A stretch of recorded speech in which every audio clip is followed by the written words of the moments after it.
Catherine Bernardo update. Yan, lumampas si Catherine just sa preview ball red carpet. Ayun pa nga outfit ni Catherine. Oh. Ang ganda. Yung mga video ni Catherine. Yung first time niya dyan, umaten sa preview ball. Ang ganda ni Catherine. Oh. Isa sa mga inabangan syempre si Catherine.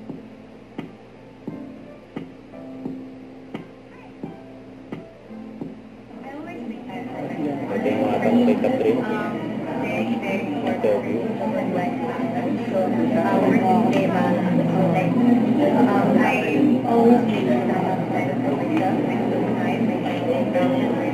And time for it. Parang that's, I need to people.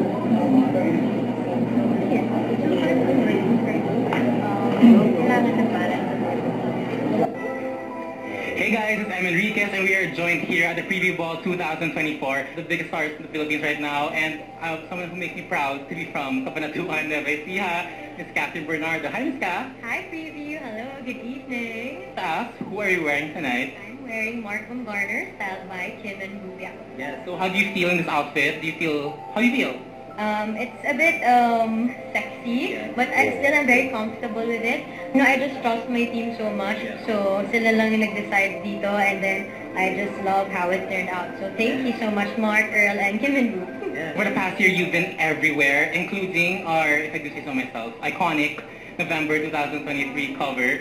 So how did it feel, you know, seeing that break the internet, ika nga? Wow, oh my gosh, thank you. Actually, I think it's safe to say na that cover, isa yun sa pinaka iba na nagawa ko personally. I think it's one of my favorites as well. And I'm just happy because tonight it's my first time attending the Preview Ball, and now we are celebrating Preview, of course.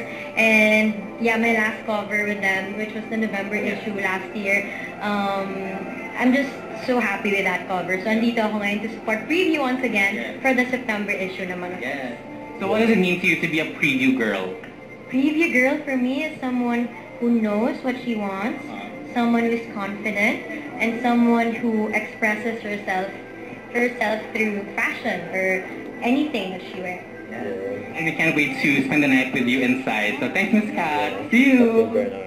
Huwag kalimutan mag-subscribe, click ang notification bell for mga update. Ito po ang Richard Reaction Vlog. Bye guys, stay for what